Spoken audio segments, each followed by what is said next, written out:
Subscribe करंतु एबे हम चैनल को आ प्रेस करंतु बेल आइकन को जहा द्वारा लेटेस्ट वीडियो रो नोटिफिकेशन आपण माननकु सर्वप्रथम मिल जिवो। आज हम आपण माननकु कहिबु 23 एवं 24 तारिख रो संपूर्ण राशिफल विषय रे। जदि हम आपनको कहिबु कि आजिर दिन आपणको पई किपरि साब्यस्त हेबो ता सहित ए दुई दिन रे केउ सब जिनिस रे आपणको फायदा हेबो केउ सब जिनिस रे आपणको सावधानियता रखिबा पई पड़िबो आपणकर लव लाइफ किपरि रहिबो कैरियर किपरि रहिबो बिजनेस आ व्यापार किपरि रहिबो ता सहित स्वास्थ्यर महत्वपूर्ण इनफॉरमेशन मध्य आमे ए भिडियो रे आपण माननकु कहिबाकू जाउछु आ भिडियो शेष रे आमे आपण माननकु किछि उपाय विषय रे मध्य कहिबु जहा द्वारा आपण ए दुई दिन को आहुरी अधिक शुभ और मंगलदायक साब्यस्त करि परिबे। आगो को वीडियो आरंभ करबा पूर्व आमर आपनको रिक्वेस्ट जदि आपण हमर ए चैनल ले नुआ करि आछंती चैनल को सब्सक्राइब करंतु सांगरे नोटिफिकेशन बेल को मध्य ऑन करंतु जहा द्वारा समय समय सो नुआ नुआ वीडियो रे नोटिफिकेशन आपणक पाखरे पहुंची जिवो। आसंतु जानिबा किपरि रहइबो आपणक पई 23 और 24 तारिख रो दिन। जदि सबुठारु प्रथमे आमे आपणको कहिबु कि कोन आजि आपणक पई विशेष भाबरे पॉजिटिव रहबा पई जाउछि जदि आमे कहिबा तो फ्रेंड्स जदि आपण व्यवसाय करूछंती किंबा जदि आपण चाकरी कोठी करूछंती तो निवेश पई ए दुई दिन रे नुआ नुआ अवसर आपणको मिलिबो ता सहित आपणकर आर्थिक निवेश पई ए दुई दिन बहुत भलो रहिबो जहा द्वारा आपणको आर्थिक लाभ प्राप्ति हेबार बहुत भलो अवसर मध्य मिलिबो आपणकर भाग्य मध्य आपणको बहुत अधिक साथ देबो तथा काम कार्य क्षेत्र रे आपणको बहुत भलो सफलता मध्य प्राप्त हेबो। एहा सहित जदि कहबा चल अचल संपत्ति दृष्टि निवेश करिबा आपणक पई बहुत ही भलो साब्यस्त हेबो सेथि पई समय आ परिस्थिति को देखिकी निवेश रो भलो अवसर आपण देखि नियंतु तथा निवेश करंतु जहा द्वारा आपणको भलो सफलता मिलिबो एवं आर्थिक स्थिति मध्य आपणकर काफी मजबूत रहिबो। या सहित कौनसी अप्रत्याशित आय आपणक अपेक्षा रे मध्य रहिछि ए आयर आपण भल भाबरे प्रयोग करंतु जेमिति रे कौनसी यात्रा बा एमिति किछि प्रतिनिधि जिहा आपणक उद्देश्य रे स्पष्टता करिवे से सब विचार रे लोकन को कुहंतु जे आपणक दिमाग रे रहिचंती आ से सब पई शीघ्र ही रिसर्च करंतु निजर आख पाखर लोकन को सह मिसंतु और निजर वरिष्ठों को प्रभावित करिबा पई शब्दर निपुणतार प्रयोग करंतु निजर क्यारियर को बढ़ेबा एवं किछि पैसा भरा योजना बा रणनीति बनेबा पई ए दिन बहुत ही शानदार भरा रहिबो आपणकर साथी एवं सहयोगी एबे आपणकर को परामर्श देबे रचनात्मक कार्य प्रति मध्य विशेष भाबरे आपणकर खुशी बढ़िबो ए अवसर आपण लाभ उठाइबे आ नुआ रूप रे कार्य करिवार मौका मध्य हातरु जीवाकू दियंतु नाही निजर रचनात्मकता द्वारा निजर घर को खूबसूरत आपण बनाइबे निजर कार्य क्षमता द्वारा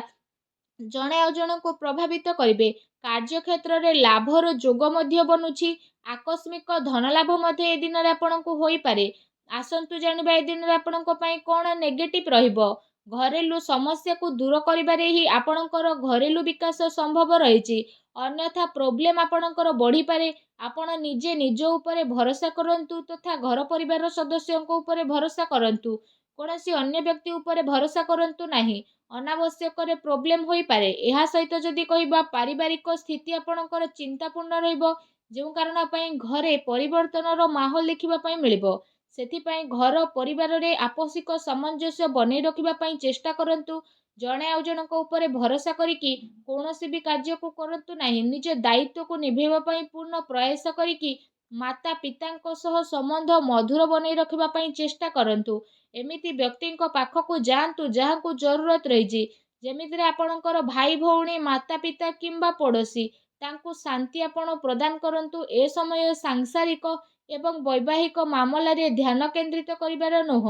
आपण निजर दृष्टिकोण को बदलैबा आ नुआ विचार को भाबिबार टाइम रही बहुत सारा लोक आपण को केते सारा कथबार्ता करि पारंती जहा द्वारा आपणकर अधिकतर टाइम मल्टीटास्किंग रे व्यतीत हेबो बा से सब आपण करंतु जहा आपण करिबा पई चेष्टा करूछंती आ आपण को शीघ्र ही सफलता प्राप्त हेबो आ आपणक परिवार को मध्य ताहा प्रभावित करि देबो आपण से सब रे सावधान रहंतु कार्यभार रो अधिकता कारणरु शीघ्र ही काम सब को आपण समय रे सह पूरा करिवे सेथि पई क्रोधर आपणकर अधिकता रहिबो ନକାରାତ୍ମକ ବିଚାର ଠାରୁ ଦୂରେଇ ରୁହନ୍ତୁ ଏବଂ ଅଧିକାରୀଙ୍କ ଠାରୁ ବାଦ ବିବାଦ କରିବା ଠାରୁ ଦୂରେଇ ରୁହନ୍ତୁ। ଏହା ଆପଣଙ୍କ ପାଇଁ ବହୁତ ହି ଭଲ ରହିବ। ଆସନ୍ତୁ ଜାଣିବା ଏ ଦିନରେ ଆପଣଙ୍କର ଲଭ୍ ଲାଇଫ୍ କିପରି ରହିବ।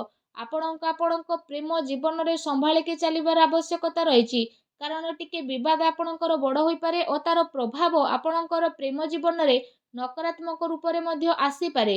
ଆପଣଙ୍କର ପ୍ରେମ ପାଇବା ପାଇଁ ମଧ୍ୟ ସ୍ଥିତି ପୂରଣ ହେବ। ଆଉ ଏମିତି ବ୍ୟକ୍ତି ଆପଣଙ୍କ ଜୀବନରେ ଆସିବେ ଯିଏ ଆପଣଙ୍କୁ ଗୋଟେ ପ୍ରିୟତମ ରୂପରେ ଖୁସି ପ୍ରଦାନ କରିବେ, ଆଉ ଗୋଟେ ଫ୍ରେଣ୍ଡସ୍ ରୂପରେ ଆପଣଙ୍କୁ ସାଥ ମଧ୍ୟ ପ୍ରଦାନ କରିବେ। ଏ ଦିନ ପ୍ରେମ ଜୀବନ ପାଇଁ ବହୁତ ହି ଭଲ ଦିନ ସାବ୍ୟସ୍ତ ହେବ। ତା ସହିତ ଏ ଦିନରେ ଆପଣଙ୍କୁ ଅବଶ୍ୟ ହିଁ ଲାଭ ଉଠେଇବାର ରହିଛି। ଆସନ୍ତୁ ଜାଣିବା ଏ ଦିନରେ ଆପଣଙ୍କର ବ୍ୟବସାୟ କ୍ୟାରିୟର କିପରି ରହିବ। ଏ ଦିନରେ ବ୍ୟବସାୟିକ ଗତିବିଧି ଆପଣଙ୍କର ସଫଳ ହେବ। କାରବାରରେ ଧନ ଲାଭର ସ୍ଥିତି ବନିବ। ପ୍ରପର୍ଟି ଏବଂ ସେୟାର ବଜାରରେ ନିବେଶ କରିବା ଆପଣଙ୍କ ପାଇଁ ଲାଭଦାୟକ ରହିବ। ଅନାବଶ୍ୟକ ଖର୍ଚ୍ଚର ଅଧିକତା ରହିବ, ଯାହାଦ୍ୱାରା ଆପଣଙ୍କୁ କଣ୍ଟ୍ରୋଲ ମଧ୍ୟ କରିବାକୁ ପଡ଼ିବ। ତା ସହିତ ଚାକିରି କରୁଥିବା ବ୍ୟକ୍ତିବିଶେଷଙ୍କ ପାଇଁ ଏ ଦିନ ବହୁତ ଭଲ ରହିବ। ବିଦ୍ୟାର୍ଥୀ ବର୍ଗଙ୍କ ପାଇଁ ମଧ୍ୟ ଦିନ ମିଲାଜୁଲା ରହିବ। ଏହା ସହିତ ଏ ଦିନରେ ବ୍ୟାପାର ସମ୍ବନ୍ଧିତ କୌଣସି ଯାତ୍ରାରେ ଯିବାର ଯୋଗ ମଧ୍ୟ ବନୁଛି। କୋର୍ଟ କଚେରୀ ସମ୍ବନ୍ଧିତ କୌଣସି ବଡ଼ ଖୁସି ଖବର ମଧ୍ୟ ଆପଣଙ୍କୁ ପ୍ରାପ୍ତ ହୋଇପାରେ। ଏହା ସହିତ ଯେଉଁ ଲୋକମାନେ ସରକାରୀ କ୍ଷେତ୍ରରେ ଚାକିରି କରୁଛନ୍ତି ତାଙ୍କୁ ଶୀଘ୍ର ହିଁ ସରକାରୀ ବାହନ ଅଥବା ଘରବାଡ଼ିର ସୁଖ ମିଳିଯିବ। ଆପଣଙ୍କର ଆମଦାନୀରେ ବହୁତ ଭଲ ଲାଭ ମଧ୍ୟ ଆଗକୁ ଆସୁଥିବା ଟାଇମରେ ଆପଣଙ୍କୁ ମିଳିବ। ଏହା ସହିତ ଯଦି କହିବା ସମୟ ଆପଣଙ୍କ ପାଇଁ ବହୁତ ହି ଅନୁକୂଳ ରହିବ ଏବଂ ଆପଣଙ୍କୁ ସରକାରୀ କ୍ଷେତ୍ରରେ ବହୁତ ଅଧିକ ଫାଇଦା ମିଳିବ। ଆପଣଙ୍କୁ ଆପଣଙ୍କ କାର୍ଯ୍ୟରେ ନିଆଯାଇଥିବା କାର୍ଯ୍ୟରେ ଆଗକୁ ବଢ଼ିବେ ନା ଅନ୍ୟକୁ ସାଥ ଦେବେ। ବେରୋଜଗାର ବ୍ୟକ୍ତିବିଶେଷଙ୍କୁ ରୋଜଗାରର ନୂଆ ଅବସର ମିଳିବ। ବ୍ୟାପାର ଧନ୍ଦାରେ ବହୁତ ଭଲ ଲାଭ ମିଳିବାର ଯୋଗ ବନୁଛି, କିନ୍ତୁ ଅନାବଶ୍ୟକ ଖର୍ଚ୍ଚର ଅଧିକତା ଯେହେତୁ ରହିବ ତ ସାବଧାନ ହୁଅନ୍ତୁ। ଆସନ୍ତୁ ଜାଣିବା ଏ ଦିନରେ ଆପଣଙ୍କ ସ୍ୱାସ୍ଥ୍ୟ କିପରି ରହିବ। ଏ ଦିନରେ ଆପଣଙ୍କୁ କୌଣସି ବି ସ୍ୱାସ୍ଥ୍ୟ ସମ୍ବନ୍ଧିତ ଗଭୀର ସମସ୍ୟାର ସାମ୍ନା କରିବା ପାଇଁ ପଡ଼ିପାରେ। ସେଥିପାଇଁ କୌଣସି ବି ପ୍ରକାରର ସ୍ୱାସ୍ଥ୍ୟ ସମ୍ବନ୍ଧିତ ସମସ୍ୟା ଉତ୍ପନ୍ନ ହେବା ଦ୍ୱାରା ସମୟ ଠାରୁ ଉପଚାର କରିବାର ବହୁତ ଅଧିକ ଆବଶ୍ୟକତା ରହିଛି, ଯାହାଦ୍ୱାରା ସମୟ ରହୁ ରହୁ କୌଣସି ପ୍ରକାରର ମନାନ୍ତର ମତାନ୍ତରରୁ ବଞ୍ଚିପାରିବେ। ତେଣୁ ସାବଧାନ ହୁଅନ୍ତୁ। ଏଥିପାଇଁ ଆପଣ ଆପଣଙ୍କର ଖାଦ୍ୟପେୟ ଉପରେ ବିଶେଷ ରୂପରେ ଧ୍ୟାନ ଦିଅନ୍ତୁ। ତା ସହିତ ନିଜ ସ୍ୱାସ୍ଥ୍ୟକୁ ଆହୁରି ଅଧିକ ଭଲ ରଖିବା ପାଇଁ ଆପଣ ପ୍ରତ୍ୟେକ ଦିନ ଯୋଗ କରନ୍ତୁ, ବ୍ୟାୟାମ କରନ୍ତୁ, ସୁସ୍ଥ ରୁହନ୍ତୁ। ଆସନ୍ତୁ ଜାଣିବା ଏ ଦିନରେ ଆପଣଙ୍କ ପାଇଁ କ'ଣ ବିଶେଷ ଉପାୟ ରହିଛି। ଏ ଦିନରେ ଆପଣ ବିଶେଷ ଭାବରେ ସ୍ନାନ ଆଦି କରିସାରିବା ପରେ ଏ ଦିନରେ ବଜାରରୁ 3ଟି ଝାଡ଼ୁକୁ କିଣିକି ଆଣନ୍ତୁ। ତାପରେ ଆପଣ ବିଶେଷ ଭାବରେ ଏ ଝାଡ଼ୁକୁ ଘରର ଆଖପାଖରେ କୌଣସି ବି ମନ୍ଦିରରେ ଚୁପଚାପ ରଖିକି ଆସନ୍ତୁ। ଆଉ ମନରେ ମନରେ ଭଗବାନ ସୂର୍ଯ୍ୟଦେବଙ୍କର ସ୍ମରଣ ଆପଣ କରନ୍ତୁ। ଏହା ସହିତ ଯଦି କହିବା ଝାଡ଼ୁ ରଖିବା ଟାଇମରେ ଆପଣଙ୍କୁ ଗୋଟେ କଥାର ମଧ୍ୟ ଧ୍ୟାନ ରଖିବା ପାଇଁ ପଡ଼ିବ କି ଯେତେବେଳେ ଆପଣ ଝାଡ଼ୁ ରଖିବେ ସେତେବେଳେ ଆପଣଙ୍କୁ ଯେମିତି କେହି ନ ଦେଖୁ। ଏପରି କରିବା ଦ୍ୱାରା ଆପଣଙ୍କ ବିଶେଷ ଭାବରେ ଶୁଭ ଫଳ ପ୍ରାପ୍ତି ହେବ। ଯାହା ବି ଆପଣଙ୍କ ଘରରେ ଧନ ସମ୍ବନ୍ଧିତ ପ୍ରୋବ୍ଲେମ ଥିଲା ସବୁ ପ୍ରୋବ୍ଲେମର ଅନ୍ତ ହେବ ଏବଂ ଆପଣଙ୍କ ଘରେ ଧନ ବୈଭବ୍ୟ ଏବଂ ଯଶର ପ୍ରାପ୍ତି ହୋଇଯିବ।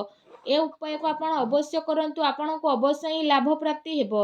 ଭଗବାନ ସୂର୍ଯ୍ୟଦେବଙ୍କର ଆଶୀର୍ବାଦ ଆପଣଙ୍କୁ ପ୍ରାପ୍ତ ହେଉ। ଶୌଚାଳୟ ଦେଲେ କମେଣ୍ଟ ବକ୍ସରେ ଜୟ ସୂର୍ଯ୍ୟଦେବ ବୋଲି ଅବଶ୍ୟ ଲେଖନ୍ତୁ ଓ ଭିଡ଼ିଓକୁ ଲାଇକ୍ କରିବା ପାଇଁ ଆପଣ ଆଦୌ ବି ଭୁଲନ୍ତୁ ନାହିଁ। ଧନ୍ୟବାଦ।